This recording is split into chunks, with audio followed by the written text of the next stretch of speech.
So Todd Duncan is associate professor of physics at Pacific University, Oregon. He combines a research background in physics and astronomy with experience teaching science concepts to a wide range of audiences. His core interest is understanding the fundamental nature of reality as best he can, while helping others discover their own ways to explore deep questions. So he's published a college astronomy textbook, Your Cosmic Context, an Introduction to Modern Cosmology, with Craig Tyler, and his presentations include a TEDx talk on the value of cosmic perspective. 2019, he received an Outstanding Educator in Science and Mathematics Award from the Oregon Academy of Science. Very good, Todd. Yeah, everybody can hear me okay? Yeah. Yeah, Mm-hmm. okay. So thanks, Dave. And also I just wanted to say a big thank you to you and Daniel for putting this symposium together. It's the as many people I think are experiencing, the presentations and discussions so far have been really valuable. I think for just the purpose that we had hoped, right? Reconsidering Yes. and revitalizing our understanding and our articulation of the purpose of big history and its organizing principles, and then going on to identify, the priorities for next steps that we should focus our attention on. Yes. Let's hope we can. Yes. It's been very good. Thank you. Yeah. Um, and so my presentation is I sort of view it as one more piece in the mosaic that helps collectively define and shape big history going forward. And, some of my thoughts, many of my thoughts overlap with previous presentations, which I think is a good thing.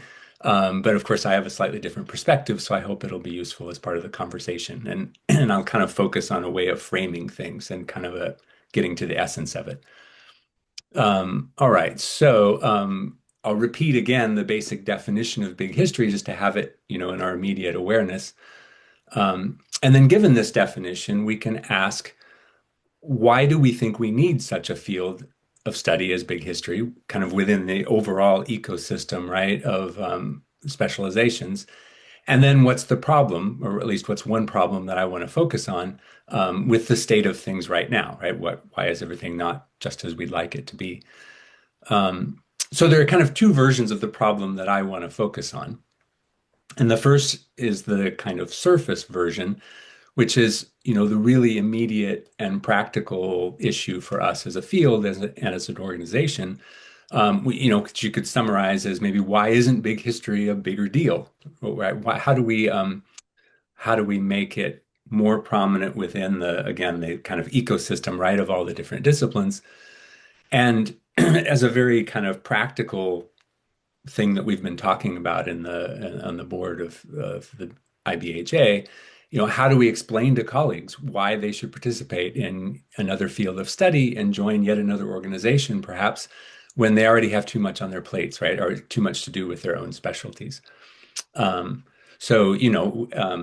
Nobuo pointed out nicely yesterday, we all find it so much fun, right, to explore the world from the big history kind of lens. And yet, as several people have commented, it's a struggle to get traction to teach big history courses and to attract and sustain a diverse membership and so on. And there are a lot, as others again have touched on, there are many contributing factors, including like the inertia of the existing social structures and the academic silos and so on. So I just want to kind of highlight, right, that there's this core practical issue of how do we make big history thrive? And then I like to think about the essence of things and sort of, what's the underlying issue behind things. And so as we've been talking about this in the community and as I've kind of pondered the problem, one of the things that struck me is I think the problem is not unique to big history, right? There's a bigger problem, and it's a deeper problem about which I've tried to articulate here is, right, what's the underlying aim of the knowledge gained by specialized disciplines in general, right? So just to highlight that there's a problem that exists independently of big history, which I think big history could be a partial solution for. And I'd like to try to frame it in those terms, right? To think about this deeper underlying issue of, I guess to be clear, I, of course, don't have anything against specialized disciplines. I think they're very valuable, and uh, I guess the thing I want to emphasize is that they're part of an ecosystem, and just like a natural ecosystem, it matters that things be in balance, right? So that we not overemphasize the narrowness and have the the kind of holistic view that puts it all together. So I think the real problem has to do with the lack of a kind of balancing transdisciplinary emphasis that makes the disciplines useful. And so, one way to look at the case that I want to try to make is that we need something like big history in any case, something transdisciplinary, um, to help weave together the disciplines and make them useful in a bigger picture sense. And so the angle I guess I want to approach this from is that if we can help colleagues access their awareness um, of the problem they'd like to solve anyway, then we have something clear to offer within how big history fits in. So I think John pointed out yesterday in the context of geography, right, that there's a kind of a sense that big history can help make the case of how geography is relevant and how it fits within the kind of stories that we tell. So that's the kind of idea that I have in mind. And I think it's also worth pointing out that, of course, the academic disciplines themselves have a history and can change. And so, they exist in service to some deeper goal or goals. And it's important to keep an emphasis on those goals and remember that those goals can change. Okay, so of course, back a slide for a second. So in this deeper version of the problem of what's the underlying aim of the knowledge that's gained by the specialized disciplines, of course, there are many answers, useful answers that can be given. And I want to focus on an answer that seems important to me, partly, of course, because it's important to me, but partly because I think it connects well with what the students you find valuable about big history so that we can make that connection. So, okay, so as I think about why specialized knowledge matters to me, I think it boils down to something like this, that I experience myself as a perceiver and a choice maker within the context of a universe which, at least in some sense, is external to me.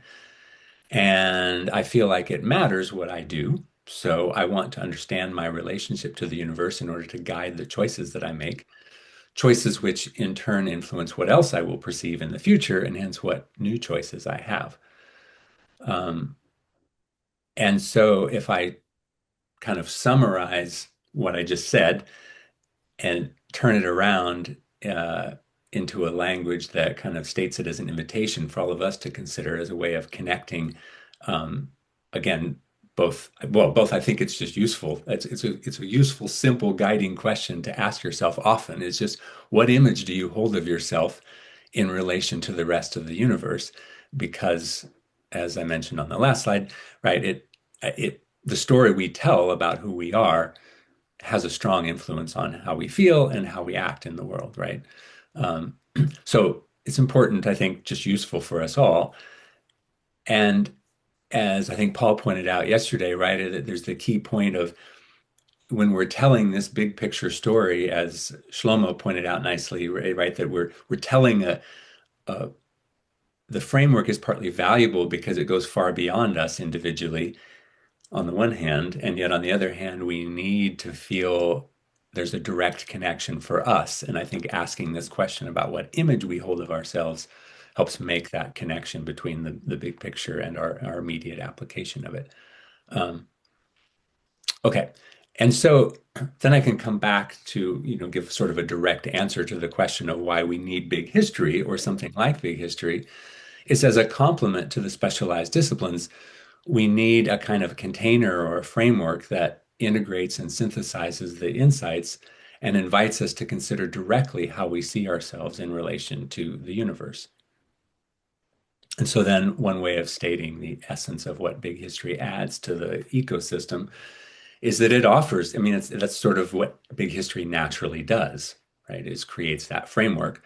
So it offers a universal framework within which many different ways of describing and experiencing reality can be considered and compared. And the framework of having that dialogue, um, by creating that dialogue, it helps us, just as we've been doing, consider the perspectives of the different disciplines, what insights they bring, what limitations they have, and weave them together to consider who we are in relation to our cosmic context, as kind of assembled from all of these different specialized disciplines. Um, all right. And do I have time for? Yeah, so I just want to of course, in the limited amount of time, there are lots of examples that we could talk about, and I hope this is a lot of what we will we'll build in the conversation. Um, but just from my field of astrophysics, one of the kind of challenges or blinders there are lots of successes in the field, but there's a puzzle that has to do with historically, we've mostly ignored the interface between the observer and the observed, and that restricts kind of what questions we can ask, what we can see. And so I think there's going to be progress made in the process of kind of re-acknowledging that the observer is also a part of the world, and how do we make that interface? And so there's just a quote from Sarah Walker about one way to see that challenge from within the narrowness of physics. So again, I just sort of invite you to think about, in your own disciplines, what what are some of these kinds of challenges and questions, and how can bringing them together with other disciplines help us see those? So this brings me to the action step, right? Which is really what we're trying to get at here with all of the conversation. And so what I'm suggesting is a pretty simple starting point, a simple step that I think can start implementing what I have in mind. And we can do it as simply as just creating a collaborative space where IBHA members, members of the community, can contribute to probably just a Google Doc or a Google spreadsheet would be the easiest way to do this, where we can just have, for each discipline that's represented in our community, um, you know, again, that's just a starting point, but my suggestion is we start with listing key insights that seem most essential for collaboration from the discipline, like, just to really concisely highlight what each discipline contributes to the whole picture with kind of an eye toward how it contributes to the whole picture, the assumptions and limitations and blinders that are inherent to that specialized discipline, and what are some of the current puzzles and paradoxes, like I just stated for physics, that are stated within the framework of the discipline. What are the key issues in that specialization, but also with an eye toward how they help shape the whole. And I think, you know, um, yeah, stop there about that.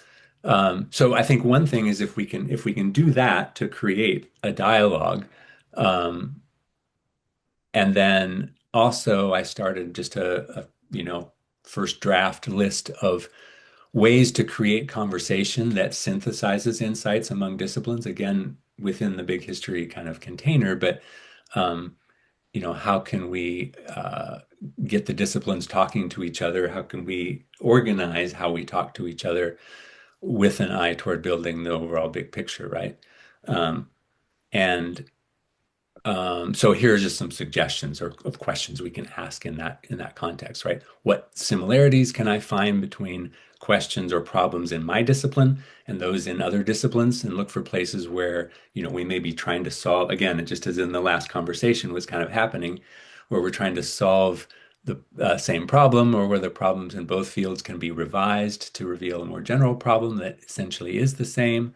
What solutions do they have to similar problems where we can learn from each other? Or can I maybe modify the question in my own subject to better align with solutions I see somewhere else? What does another narrative emphasize that we tend to ignore in my narrative? I think this is a great value of what big history offers, is again, just the space where we can do that kind of comparison.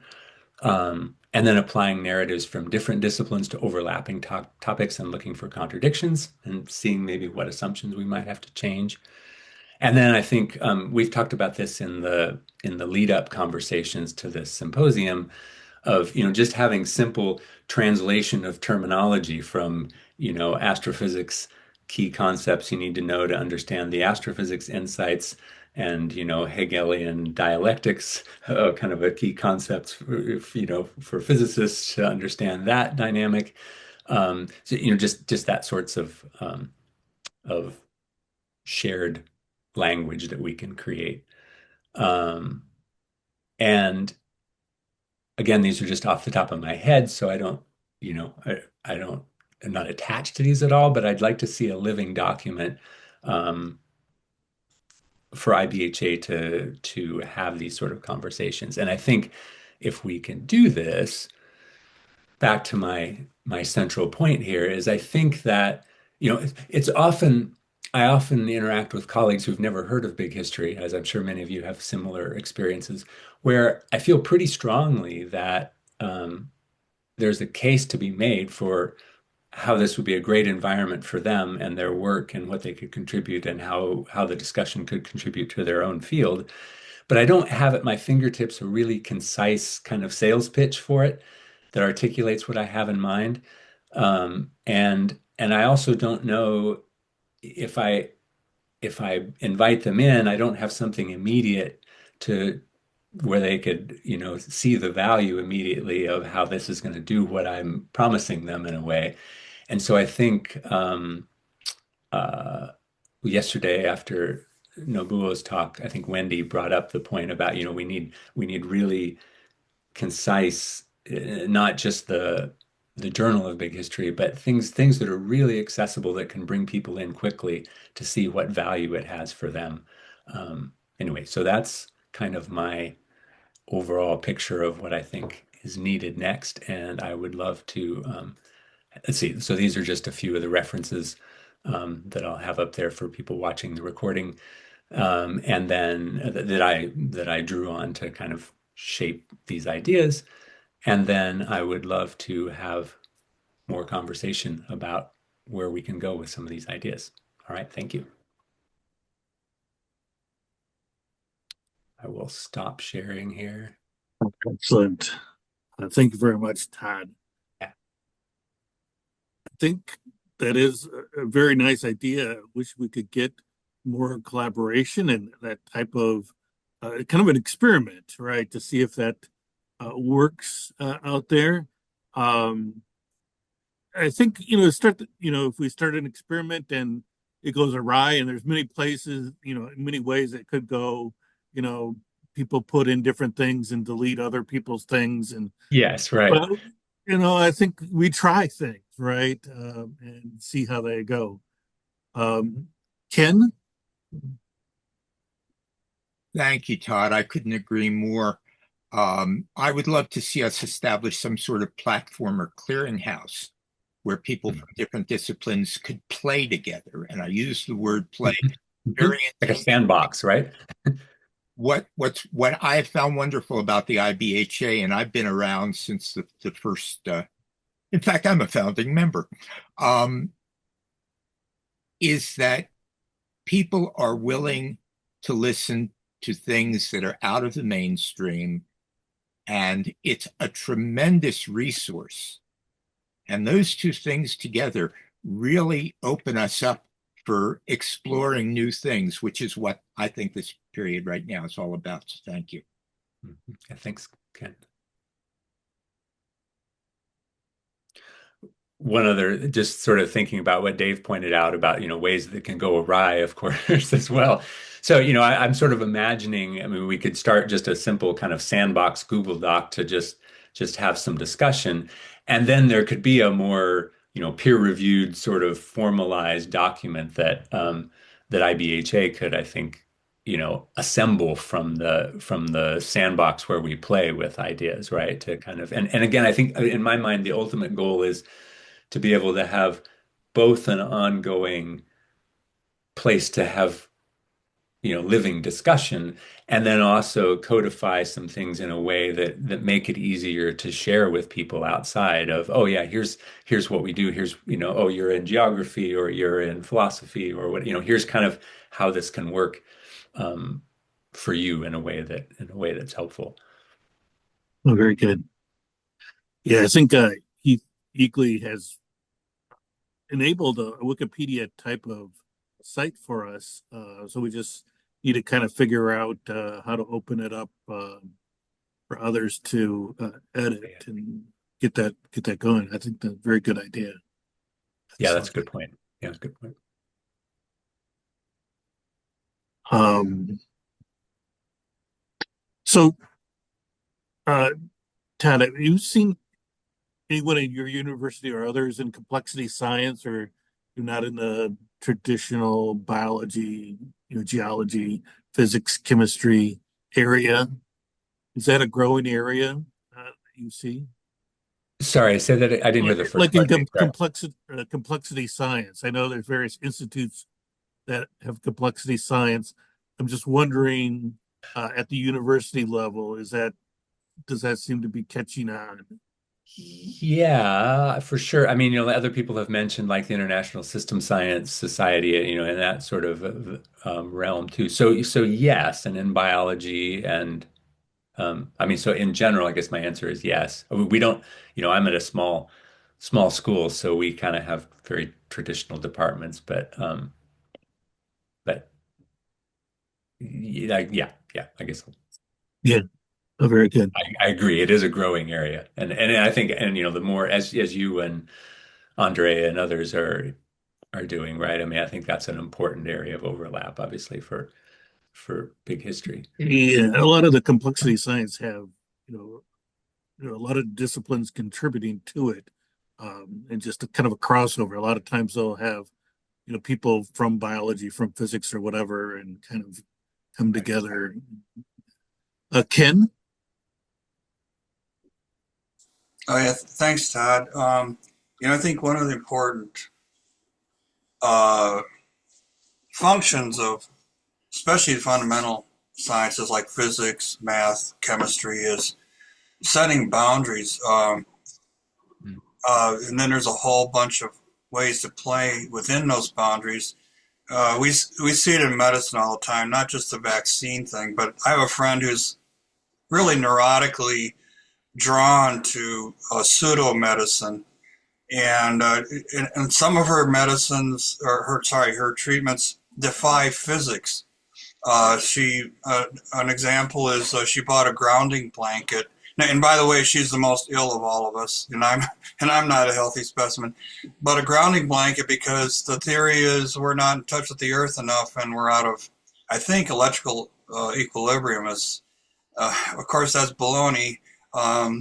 Static electricity is one time we are out of equilibrium. So, yeah, I mean, I've seen medical things that don't justify what we know about physiology, which is one boundary, but even defy physics. So I think each of the disciplines, one of their tasks is to define boundaries. And then again, within that, we have a lot of room to play. I think, historians here would know, for example, for the book 1421, where China supposedly discovered the United States with the Zhenghe, um, uh, depending on how you pronounce it, but it was just incoherent with everything he knew about China, and turned out his evidence was not strong enough to break down the boundary of what we think we knew about Chinese history.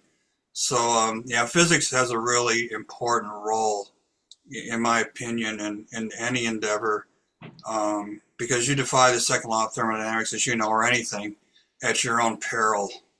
Um, or you better have a darn good explanation why you have a new paradigm or whatever. So thanks. I think we just all here are more. We're just curious about the world and how it works, and we realize it's multidisciplinary. How it works, how it worked, how it will work. That's what we're interested in. You can't subsume that in any one discipline. Our mind can't do that, but we're doing the best we can. So thanks for bringing physics and astrophysics with you, because it's important on many levels.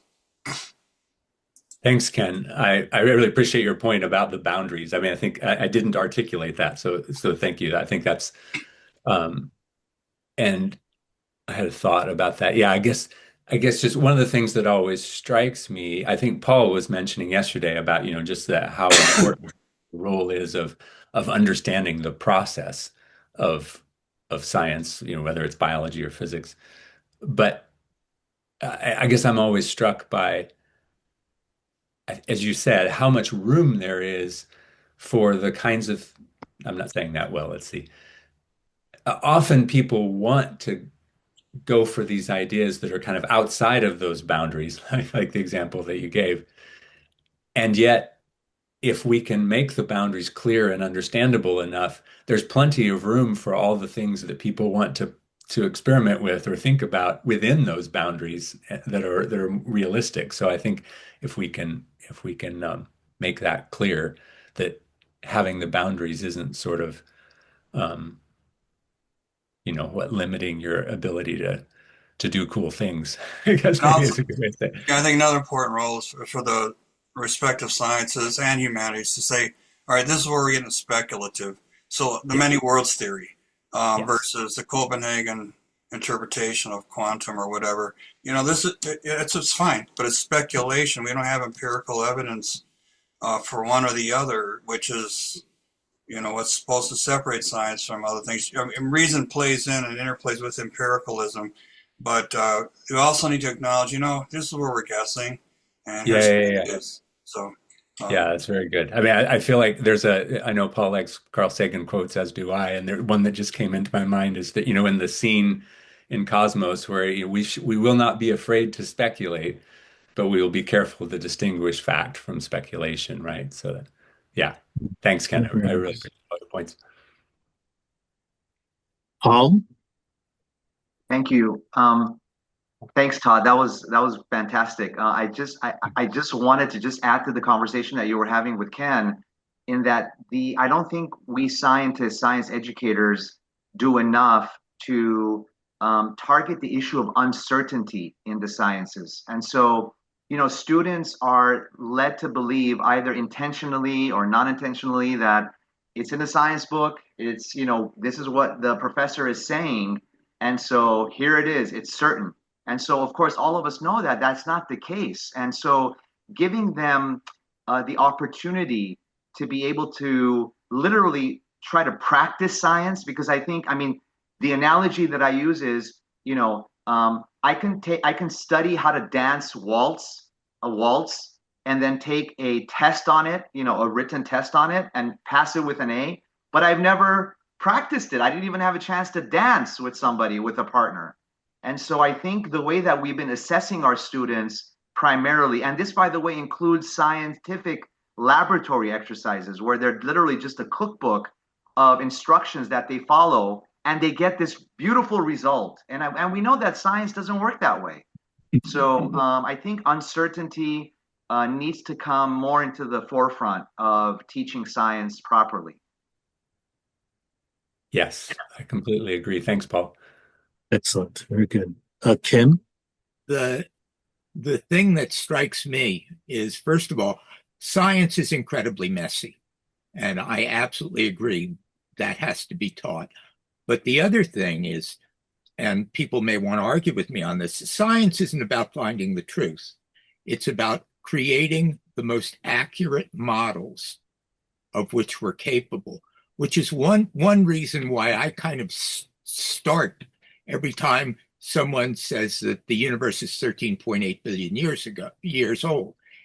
That's not what we mean. What we mean is, given what we know today, and there are people who, because of the Webb photographs, are saying it's twice as old, and then you've got the whole reestablishment of Penrose's thing about it being one universe giving birth to another to another.